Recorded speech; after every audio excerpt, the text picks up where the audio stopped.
machigni janeno Lolwe Tv okinyi masani indi magi kikoro gin weche mag nonro mar oboke mondo miami kuom sani weche mantiere ka indi gin tiyo oboke gi kid mar the Standard kod oboke mar the Daily Nation. Oboke mar the Standard wach mantiere ka indi ni make or break for Raila Ruto in BBI rolling, anxious wait. Kenya is at a political crossroads as it awaits the Supreme Court verdict on whether the BBI reggae will continue or come to an abrupt end.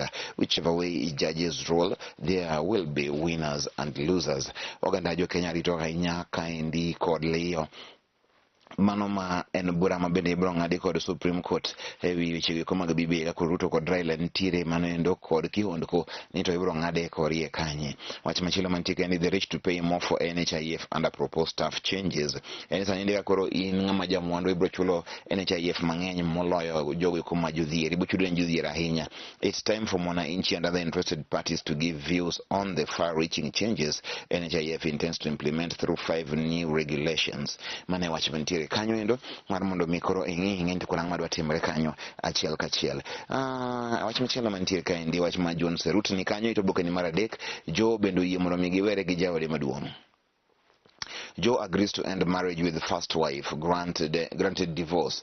Oyie mondo migiwere gi jaode maduong'. Koro sani endi koro wacho ni en koro sani endi owere gi miyo no endo mondo ng'ato odhi yore. Mano e ler mantiere kanyo. Ka dhi nyime weche mag BBI mokwako lwasi ka endi nyaka ito boke ni mar 7. Sama bende koro wach mar NHIF no koro opange ka endi maber. Kenyans earning more than 100,000 per month will see a substantial increase in their National Hospital Insurance Fund contribution if proposed regulations by the Ministry of Health are passed. Sani koro kiyudo omenda maromo $100,000 gi ibiro golo 17% mano kwana tamala 17 mar omenda ni mabiro dhi NHIF. Kanyo tang'e ji dhi ng'ure ahinya. Kapono ni ng'ano endo mayudo omenda ma msachi en 90,000 to 100,000 ma ibiro golo 1,600. Joma yudo 80,000 nyaka 80,900 gin gigolo 1,500. Kiyudo 70,000 nyaka 79,000 igolo 1,400. Jo 60,000 to 69,000 golo 1,300. Mana e wach masani koro nitiere kanyo endo. To kapono ni ng'ano endo ma yudo mapiny ne 6,000 e dwe igolo 1,150.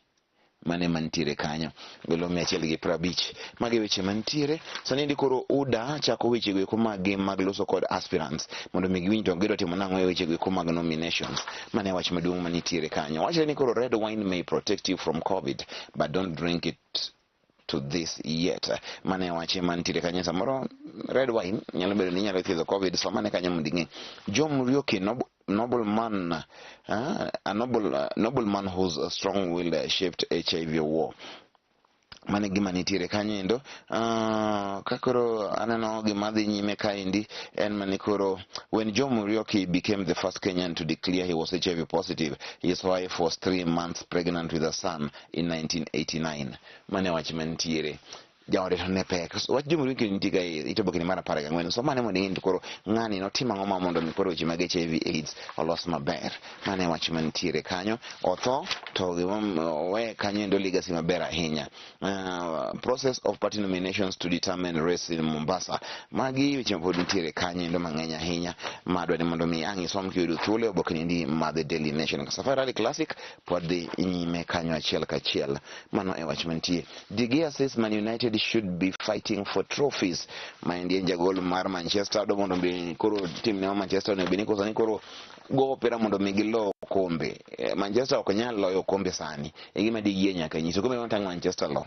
Nikech sani Manchester nitiere piny. Nyaka gi ni it's end of an era. Macha ne en kinde ka sani en kinde Manchester. Sani koro ma Liverpool gi Manchester City. Ang'eni jo Manchester United bro baya gi kite kama gintiere. Tadier mantiere en mana mano. Sani Manchester bede uru piny kanyo namba 6 7 kanyo mondo mi koro u plan maber. Ang'eni bro baya gi kite ka. Uhuru to endorse Raila at Sagana 3. Uhuru nyalo dhi siro Raila manende wuodhe ma Sagana. The Sagana State Lodge has on at least 2 occasions been the president's preferred launchpad for political offensive. Here here on the rainy slopes of Mount Kenya, he somehow finds the courage and the rich vocabulary to shepherd his flock. This time around, just a few days before the Jubilee NDC, the president is publicly taking war to his deputy. Uhuru Korodhi Sagana ya chinyanya this Raila Kanyoendo eweche mantiere. Wache mar dhiang, Ruto njo wache mar dhok ni piny ma DRC Congo onge gi dhok. Koro wach dhok no osekelo wach mang'eny ma nyaka Equity giri kambe mag Kenya mantiere kuja. Sani koro feel the heat. Idwanga ni ka in jatelo timesha gik miwacho nikech nyalo wacho weche mabende ketho weche mang'eny ahinya. What started as a roadside remark in the heat of campaign fever has snowballed into diplomatic tussle pitting the DP against the Democratic Republic of Congo as well as its critics locally, including ODM Raila Odinga, who yesterday called the remarks reckless, lack of vision and foresight. Kenya's embassy in Kinshasa wrote to the Minister of Foreign Affairs in Nairobi on negative reactions the comments triggered in DRC. In Congo, Senator Francine Muyumba demanded an apology from Dr. Ruto, saying his remarks were insulting and undiplomatic. DRC Congo wolomna chak kia kure. Paparoni weche makundi makawache excitement masiasa nyakwa par diriyo. HIV kiwa mawache mantiere. The technology is advanced and not viable strategy to cure HIV for most patients living with the virus. Mawache mantiere kaindi. Wache ni weche magthiedho HIV chupo machiegni. Mani nyalo somo mundingini tokoro enang manitiere. Researchers recommended a better, cheaper drug for Kenyan patient. Mano nitie Uhuru set windows Raila bid mano nitiere aikor somane weche go iko Oboke mara beach kaka Ruto cow stock triggers row with DRC maeler mantiere kanyo ano kaka jambetre mar piny Kenya piny ma DRC Congo ilongo ni George Masafu speaks at Serena Hotel in Nairobi. Maendi en wach malich ahinya ni koro nyaka kambe kaka Equity ma Kenya kaendi mantie Congo sani koro sechak winjo matek nikech weche maruto ne awacho. Joma siro migosi William Ruto wacho ni kwero mondo mikoro chak thagi kod NIS ma wach mangi wacho kaendi achiel kachiel mago e weche mag siasa ito Oboke mara uchiel inyalo somo. Rivalry in Azimio imperils Raila's bid ma wach mantiere ni kosa nindi yoro mantiere Azimio kaza ni koro ketho ne Raila mano endo weche go ko mage mag chung ka adhi nyime kaendi en mana ni koro ng'iane weche mantiere.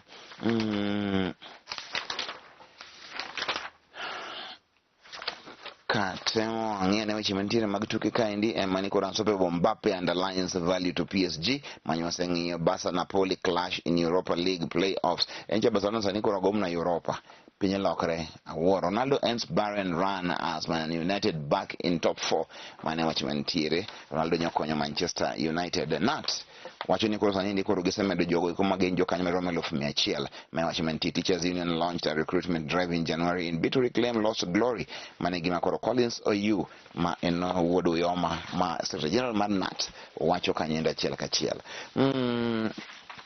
Ruto maintains lead, Raila gains in Central. Ma iko Nonro motim kod Radio Africa. Achonye Ruto pod nitiere nyime kata doko ne Raila kosa ni koro sayudo mago mabende gini kwana tamalo maber e gwenge go mag Western Kenya.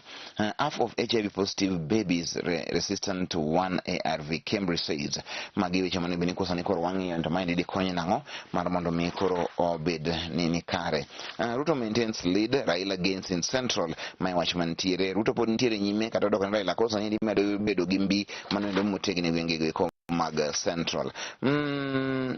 Ang'io ang'otang' med kaendi e weche mantie The Star gin ng'eny gik manosewach e oboke moko go iko ma onge tiende mamondo mechak wanu kendo kae tiba josomo kod jondiko eneno kaendi ka gitiap ahinya inyalo ng'iyo ni to koro maendi tiende nang'o.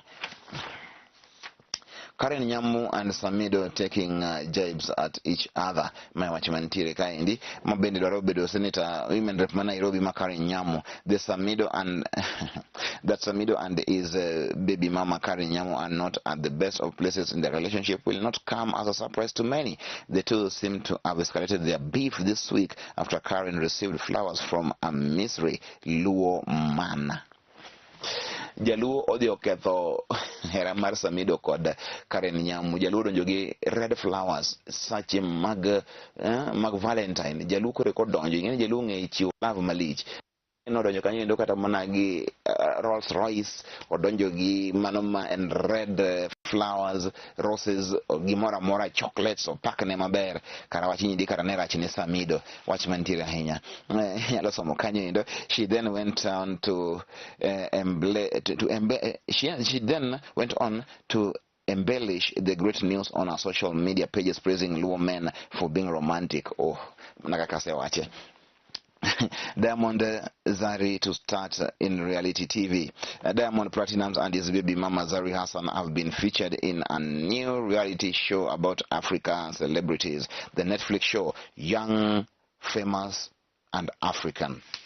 Zari podoja ko idreke ndoge Diamond na luorruok chimage hera tek. Kanyo kaendi weche mag tuke mantiere en ni Omunyala faces Olympic champion Jacobs at Lievin World Athletics Indoor Tour. Sani ndi koro Fernando Omunyala osewuok temo mamando mikoro piem kod jomoko bende. Fresh from breaking the national 60 meters record, Kenyan sprint sensation Fernando Omunyala faces Olympic 100 meters champion Marcel Jacobs of Italy at the World Athletics Indoor Tour Gold meeting in Lievin, France today. Mayana Shambera hinya omor koda Omanyala kaka umomongwech magogi ni weche mantiere kanyo ne en mana nonro mar Oboke kata mago mwakelo ni sama kama indio kinyi injo weche gi kuma nitiere koro inyalo kawo kata idhi nyiewo mano meneno ka koro odwa to migi sisa ahinya mondo mi bende ikadhi ne tango manitiere kawuono ni ndika wantie gi weche mang'eny magiki mag weche manyien wantie kod daka chana bende mang biro kanyo koro mosari otieno miyo kiki bed mabor kawuono antiere kodi nyaka sechego eko ma ang' owinjore ero kamano masani.